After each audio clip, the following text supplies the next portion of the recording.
Hello again. I'm Bob Von Bargen, President Emeritus of the Armed Forces Heritage Museum, and your host for this series.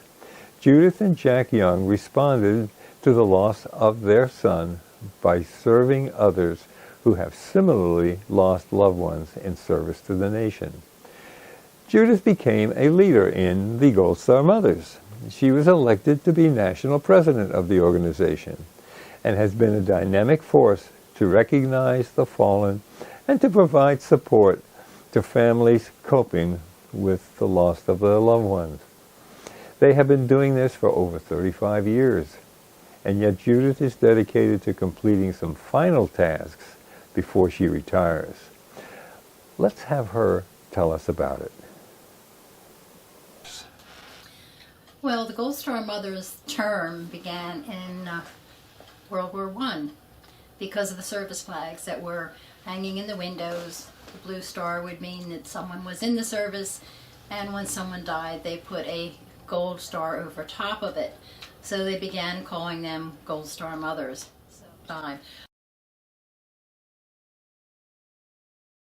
When did the organization start? Well, the organization itself, which is the American Gold Star Mothers, began by Miss Grace Siebold, who was a very prominent Washingtonian woman whose son was flying for the British, and he had been lost at the time, and she began visiting hospitals, etc., actually looking for him just in case he had been missing. And about in 1925 she decided that she would get a group of women together, there was 25 of them, and form an organization for mothers who had lost their sons during the war, and it became the American Gold Star Mothers. And what was the purpose? Was it? Well, the purpose was to actually visit the hospitals, because that's what she had been doing. And even now, I mean, that is the main thrust of the American Gold Star Mothers, give back to the veterans in some way. It has really developed in a lot more than just visiting the hospitals, but I mean, their hours are counted, because they've done thousands of hours. Is your organization approved by Congress? The organization was chartered in Congress by President Reagan, so it is a chartered VSO and recognized as such. And where are your headquarters? The headquarters is in Washington, D.C., and of course that's where Grace was from, so it's only natural that it's in Washington. We have a house, it's on Leroy Place, and it actually is a house that serves as the office. When we house the National Board, when they come in, sleeps 12, and the National Board comes in several times a year for meetings. How are you organized? Are there chapters, local or local places, or how does that work? Yeah, it's when I came into headquarters, we were still doing our membership on 3x5 cards. I mean, everything was way behind, and I didn't really know how to do all the new technical stuff, so I brought in one of the new moms from Iraq, and she was very good at it. Do you maintain contact with the families of other members who lost their lives there? That's been my mission since 1983. I got a call saying that there was some Philadelphia families that were meeting, and would we like to come over and meet some of them. And we met families from Philadelphia. There was one family from Connecticut there, and from then on, every other month, we had a meeting at either Philadelphia or over to our house, and we started gathering people, moms, dads, mostly moms and dads.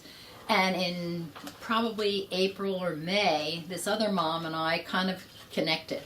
Her husband and Jack became good friends also. And she knew a friend who knew the lady who wrote Dear Abby. And she said, let's send a letter to Dear Abby, because what we wanted was pictures, because everything had been lost in the bombing. So Dear Abby published a letter saying that we were the family of the Beirut servicemen, and we were looking for other families. And we got a lot of moms and dads who wrote and said, yes, you know, our son was killed, and you know, we'd like to see some pictures, etc. And one lady from Texas said, why don't we have a newsletter? So for 13 years, Joan, her name is Joan Muffler, Joan and I did a newsletter, and our last mailing we had like 400 and some that we mailed to. What was your first contact with the Gold Star Mothers?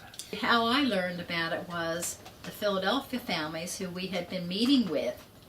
Some of them had joined the Philadelphia chapter. It wasn't until probably in the late 1990s that I decided, I think I'm going to switch and belong to a New Jersey chapter. How did you progress to become the national president?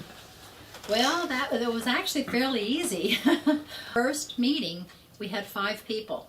That's all there was. So the second meeting, I was named the president, and I wound up being on the National Executive Board at my first convention. So by the time came around for me, you have to be on the board for 2 years to begin with.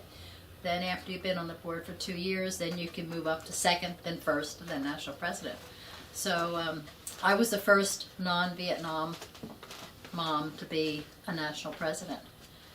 But like I said, we were like the sandwich.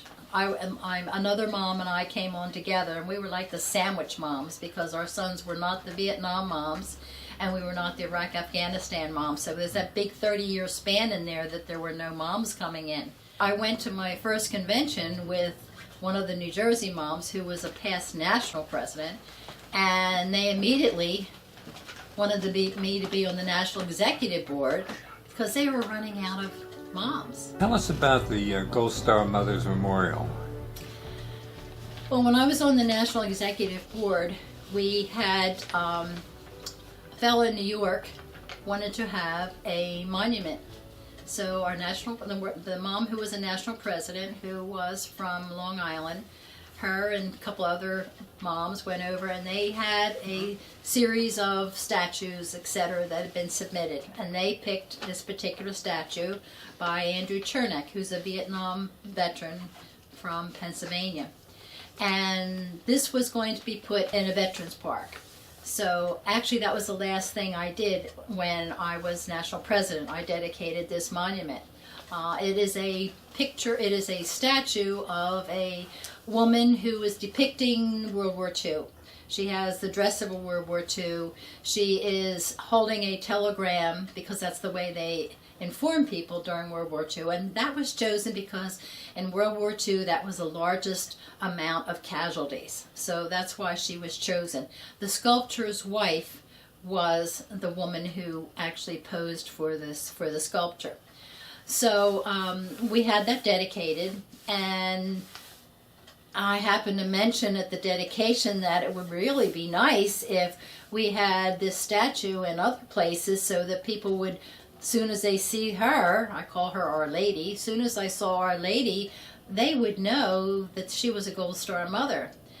So I was still on the National Executive Board. I was a National Service Officer, and I agreed to drop off the board, and I would take on this project that we would get our statue, Our Lady, in Washington, D.C. Because I thought it was going to be this easy job of just getting a statue in Washington, and maybe 4 or 5 years, and I'd be finished. But that hasn't really turned out that way. Since then, we have a statue in Warminster, New Hampshire, and there's also one in Connecticut. So we have them in 3 different states, and there's 2 other states that are considering it right now.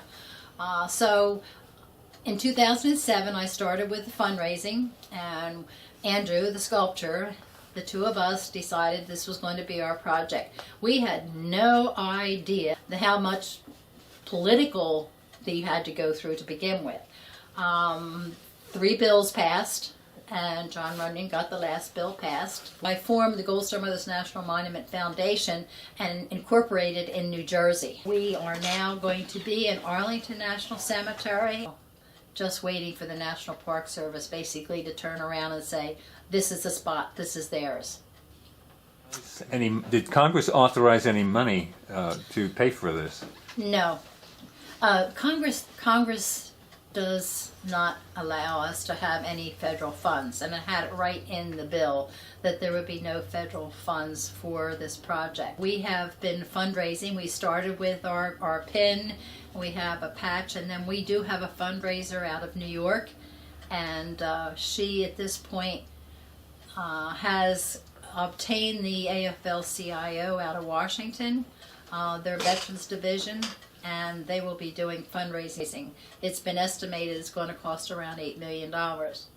We do our own little fundraising here or there. I do get support from veterans groups.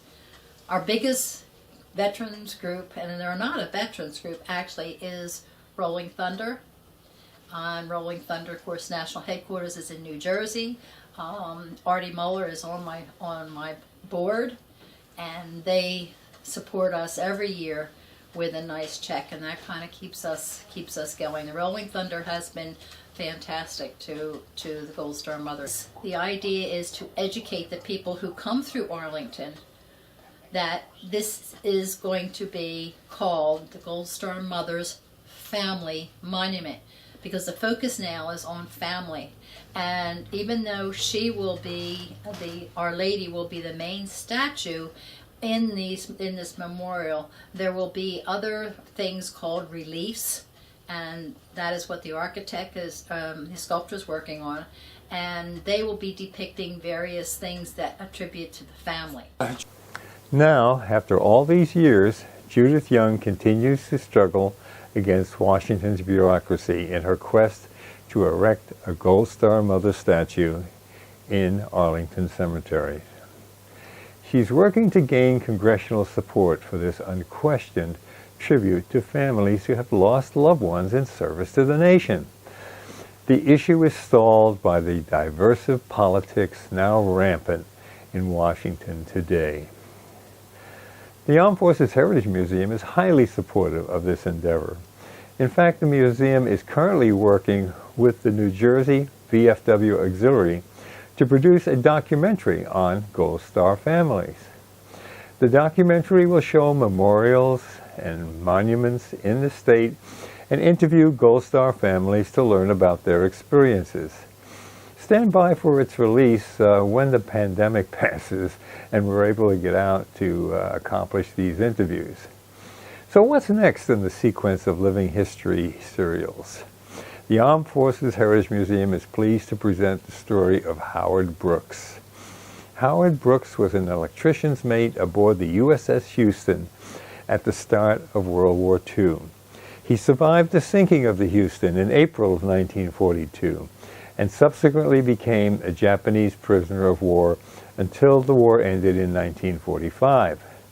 The Japanese used Howard as a slave laborer on the Burma-China Railroad, where he survived by persisting under brutal conditions. Some of you may remember the story told in the movie Bridge Over the River Kwai. Please join us for Howard's heroic experience in the next serial. You know, hey, if you appreciate these serials, please share them with your friends and family members. Should you want to support this activity, you can always make a donation in any amount, large or small, by going to the museum's website, www.afhmus.org, and following the instructions under donations. And thank you.